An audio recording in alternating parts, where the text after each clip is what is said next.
দর্শক আবারও চোখ ফেরাবো রিমালের খবরে। সহকর্মী এম মাইনুল ইসলাম আমাদের সঙ্গে যুক্ত হচ্ছেন বাগেরহাট থেকে। এই মুহূর্তে রিমালের প্রভাব কেমন দেখছেন মাইনুল, আপনি আমাদেরকে জানান। ওয়ালটন এয়ার কন্ডিশনার এক্সচেঞ্জ অফারে স্প্লিট এসিতে 23,000 টাকা পর্যন্ত নিশ্চিত ছাড়। বঙ্গোপসাগরের সৃষ্ট ঘূর্ণিঝড় রোমান কোরপাশায় উপকূলের দিকে আমি এখন সেখান থেকে দাঁড়িয়েছি বাগেরহাট জেলার সবকিছু যেখানে ঘূর্ণিঝড়ে ক্ষতিগ্রস্ত হয় শরণখোলা ভেরিবাঁধের। আমরা সকাল থেকেই 10 নম্বর সংকেত এখানে মাইকিং এবং বিভিন্নভাবে অ্যানাউন্সমেন্ট করা হয়েছে।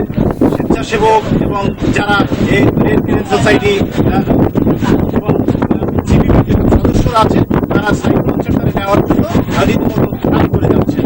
আমরা জানতে পেরেছি যে বাগেরহাটে 359টি সাইক্লোন সেন্টার সাইক্লোন সেন্টারে পর্যাপ্ত পরিমাণে খাবার, ঔষধ, সবজি ও পানি ব্যবস্থা করে রেখেছেন।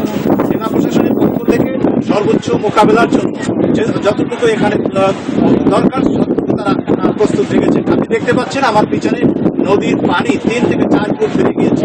থেমে থেমে বর্ষা এবং বাতাসের তীব্র আদেশের জন্য মানুষ কোনোখানেই দাঁড়াতে পারছে না। বৃষ্টি থেমে থেমে এমনভাবে বৃষ্টি আসতেছে যে বৃষ্টির কারণে মানুষ দাঁড়াতে পারছে না।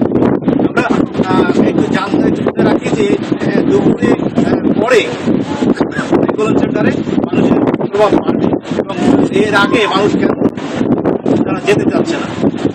এই ছিল বাগেরহাটের শরণখোলা থেকে সর্বশেষ কাছে সাগরে সৃষ্ট ঘূর্ণিঝড় রেবেল আমাদের উপকূলের দিকে ধরে আসছে।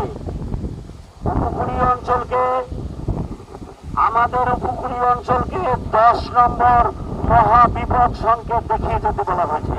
10 নম্বর মহাবিপদ সংকেত দেখিয়ে যেতে বলা হয়েছে। তারই আলোকে উপকূলীয় অঞ্চলের সকল জনসাধারণকে সর্বোচ্চ প্রস্তুতি নিয়ে সাইক্লোন শেল্টারে আশ্রয় নেওয়ার জন্য বিশেষভাবে অনুরোধ করছি। সিপিবি শরণখোলা বাগেরহাট। সকলকে ধন্যবাদ।